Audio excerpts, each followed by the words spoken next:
இன்னைக்கு சுகருக்கு மாத்திரை சாப்பிடக்கூடிய ஆண்கள் பண்ணக்கூடிய இந்த ஒரே ஒரு தப்புனால தான் வருஷ கணக்கில் என்ன பண்ணிட்டு இருக்காங்க, மாத்திரை சாப்பிட்டுட்டு இருக்காங்க. என்ன நினைக்கிறாங்க அப்படின்னா, ரைஸ் சாப்பிட்டதுனால தான் சுகருக்கு மாத்திரை போடுறோம், ரைஸ் சாப்பிட்டதுனால தான் இன்சுலின் போட்டுட்டு இருக்கோம் அப்படின்னு. அப்படிதான் அவர் மூட நம்பிக்கை. நான் ஒரு கேள்வி கேட்குறேன், பதில் சொல்றேங்க. வட இந்தியாவில் அவங்க ரைஸ் சாப்பிடவே மாட்டாங்களே. வட இந்தியாவில் எத்தனை பேர் சுகருக்கு மாத்திரை போடுறாங்க, எத்தனை பேர் இன்சுலின் போட்டுட்டு இருக்காங்க? கமெண்ட்ஸ் எழுதுங்க சார், சொல்லுங்க.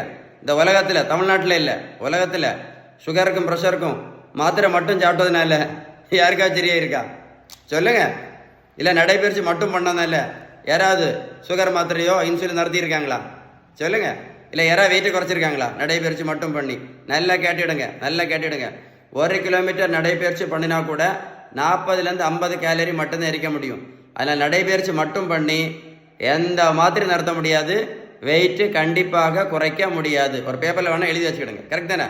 இல்லை சிறுதானியம் மட்டும் சாப்பிட்டதுனா இல்லை யாராவது சுகர் மாத்திரை நடத்தியிருக்காங்களா? இல்லை யாராவது இன்சுலின் நடத்தியிருக்காங்களா? இல்லை யாராவது வெயிட்டை குறைச்சிருக்காங்களா சிறுதானியம் மட்டும் சாப்பிட்டு? வெந்தயம், ஆவாரம்பூ, கொய்யா இலை, மாங்காய் இலை, கிரீன் டீ, முக்கரட்டை கீரை, சிறு குறிஞ்சான் பொடி,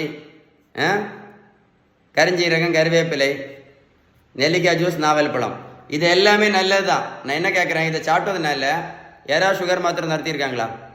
சுகருக்கு ஒரு மாத்திரை போட்டுட்டு இருந்த பேஷண்ட் இப்போ 4 மாத்திரை சாப்பிட்டுட்டு இருக்கான். சுகருக்கு மட்டும் மாத்திரை மட்டும் போட்டுட்டு இருந்த சுகர் பேஷண்ட் இப்போ இன்சுலின் போட்டுட்டு இருக்கான். வெந்தயம், கருவேப்பிலை, கரிஞ்சீரகம், மாங்காய் இலை, கொய்யா இலை, சிறுதானியம், யோகா, மெடிடேஷன், கருப்பு கவனி அரிசி, வெள்ளைக்கவனி அரிசி. நல்லா கேட்டுடுங்க. மருத்துவத்துள்ள ஸ்டாண்டர்ட் புத்தகம் ஹாரிசன். இந்த புத்தகம் என்ன சொல்லுதுன்னா, sugar, pressure, cholesterol, fatty liver, பித்தப்பைகள், தைராய்டு, பிசிஓடி, பிசிஓஎஸ், உடல் பருமன், இது எல்லாத்தையும் அவங்க சொல்லக்கூடிய ஃபர்ஸ்ட் ட்ரீட்மெண்ட் பேலன்ஸ் டயட் மட்டும்தான். கடைசி தான் மாத்திரை. நீங்கள் பேலன்ஸ் கடைபிடிக்காமல் இந்த இன்சுலின் ரெசிஸ்டன்ஸ் கண்டிப்பாக முழுமையாக குணம் அடையாது அப்படின்னு அந்த புத்தகம் தெளிவாக சொல்லுது. புரிஞ்சு சேவ் பண்ணி வைங்க வீடியோவை.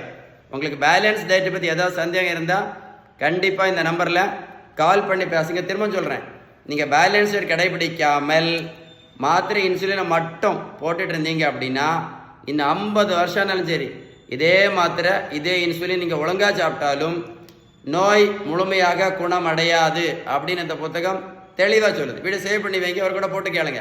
இந்த வீடியோ லைக் பண்ணி ஷேர் பண்ணுங்கள். இந்த மாதிரி மாத்திரை நிறைய பேர் போட்டு கஷ்டப்பட்டுட்டு இருக்காங்க, ஷேர் பண்ணுங்கள்.